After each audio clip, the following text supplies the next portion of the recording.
Simula nga nung nalaman niya na si Papa ay magbabakasyon dito sa amin ay sobrang excited na talaga niya. Araw-araw niya akong tinanong kung si Papa Amy ay nakauwi na ba daw sa amin.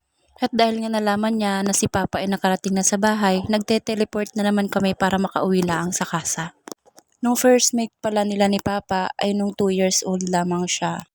At ilang araw lang kami nag-stay doon at bumalik na naman kami dito sa Batangas. Bilang nanay naman, natutuwa ako dahil kahit malayo ako sa pamilya ko, naaalala pa din niya sila mama at papa. Yun nga lang, mas napapalapit talaga siya sa papa ko. Kaya pag natawag sila, mas hinahanap niya si papa kaysa kay mama. Kaya nung nalaman niya na si papa ay nagbabakasyon dito sa amin, ay sobrang saya talaga niya. Sobrang saya ko din kasi 2 years old pa lang siya nung unang nakita niya si papa. Ay hindi pa din niya nalilimutan yung banding nila dati na naglalaro sila ng ukulele. Kaya nga nung nalaman niya ay pinadala niya agad ang kanyang ukulele. Dito niya nakuha kay Papa yung pagkakahilig niya sa ukulele. Papalapit na nga kami sa bahay at kitang-kita ko na sa mukha niya ang sobrang saya.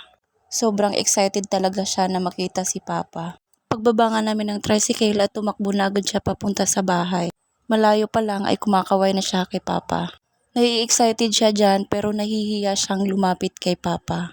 Una ngang bumungad agad si Mama pero kay Papa talaga siya nakatingin at nahihiya pa siyang lumapit.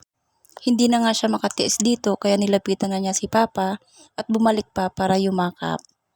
Sobrang sarap nga sa pakiramdam dahil kahit malayo ako sa magulang ko ay sobrang malapit pa din siya kina Papa at kay Mama.